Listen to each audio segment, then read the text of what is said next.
So I have a small question today, and we'll try to deal with that. And we'll also deal with some eclipse remedies. That was also quite good. So, hi. As per your understanding, how is the aspect of a natural malefic but functional benefic? Example: Saturn is natural benefic but functional natural malefic but functional benefic for Taurus and Libra. Mars for Cancer and Leo ascendant. Is such a planet's aspect good or bad? The opposite also. The aspect of natural benefic but functional malefic, for example, Jupiter for Taurus, Libra ascendant, etc.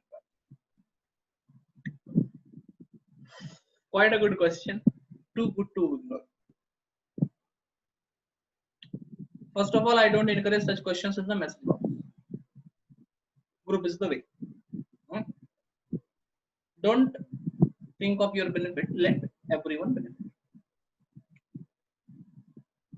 Now, let me answer you this. Let me try to understand the limitations of functional and natural.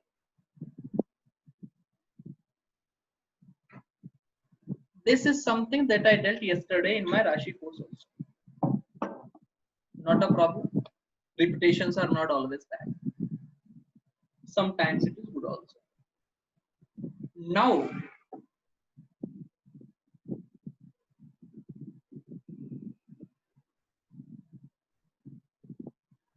now,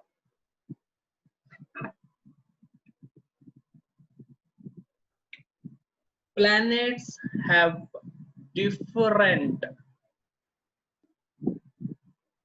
things that they deal with. Seventh house indicates marriage. Libra, the natural seventh sign, does it also indicate marriage? No. Right. That's your answer. Seventh house indicates marriage. Venus indicates wife. And there is a difference in it. There is a difference in marriage and wife. How is your wife and how is your marriage are two different questions, isn't it? Your wife can be ugly. Marriage doesn't. Wife is ugly versus beautiful. Marriage is good versus bad. Two different things, isn't it? Now coming to the point. If a planet is aspected by a functional malefic or benefic, when you deal with functional things, you cannot divide apple with mangoes. You can divide apple with apple only. Taking the example of Jupiter aspected by Saturn for any chart. Let me take a hypothetical example for you.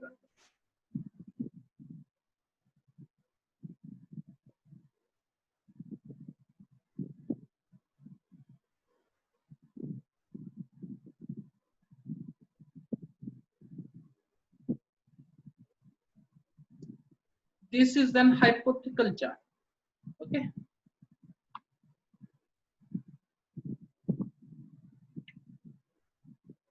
Moon is being aspected by Mercury. That is not a good example. Venus is aspected by Mars. Good example. Okay. Venus is aspected by Mars. Mars is a natural malefic. The answer is not same as the native house, but still let me go. When I talk about Venus being aspected by Mars, when it comes to the natural signification of Venus, we take the natural nature of Mars also. Natural signification of Venus is wife. Mars is a malefic. So the aspect of a malefic over the planet tends to destroy the result of the planets. Tends to destroy the result of the planet. Hence, the aspect of Mars over Venus tends to give him a bad wife, problem in acquisition of wife, delay in getting married, etc. Now, when you say that this Mars is the lord of the seventh house and second house, then remember that Venus is also the lord of the Lagna and the eighth house. Are you getting my point? When I say Venus is the Karaka for marriage, I am taking the natural Karaka. In that scenario, I will take Mars as a natural malefic.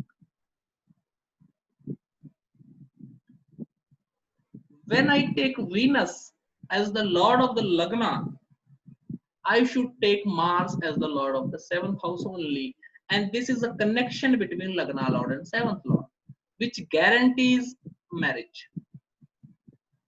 It will guarantee marriage to the native. Will make sure that native gets married. These are two different things. Okay. Same is to be applied for every planet. Is the thing very clear? No confusions at all.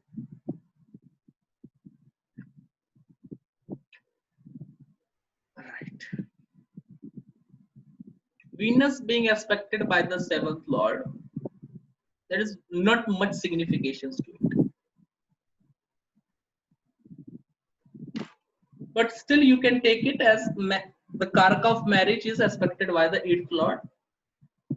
In that scenario, it doesn't worsen or make the planet good, but it just adds on the signification. So Venus being aspected by the eighth lord may indicate that you met your wife at funeral. Right? At the same time, a malefic aspecting the Lagna lord will also mean that the health of the native generally remains weak. Four type of results can be there, and it is to be dealt in this way. Am I very clear? First step, we will tell two results. Natural signification of planet, natural nature of planet, one type of result.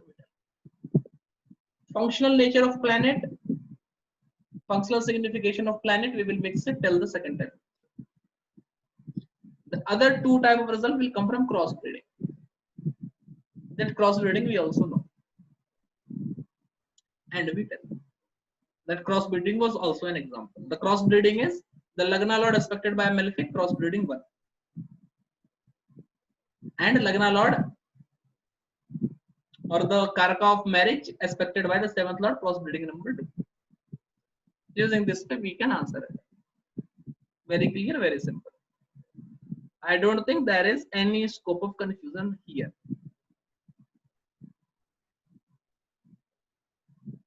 Do you think there is any scope of confusion? Ask it in the comments below.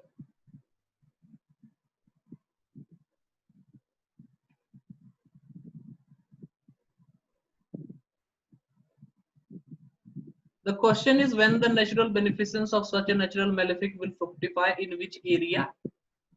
See, that's the problem with chat. I cannot give such detailed answer in chat.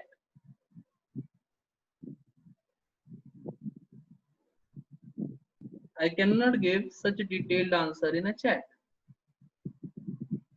So that's the basic problem.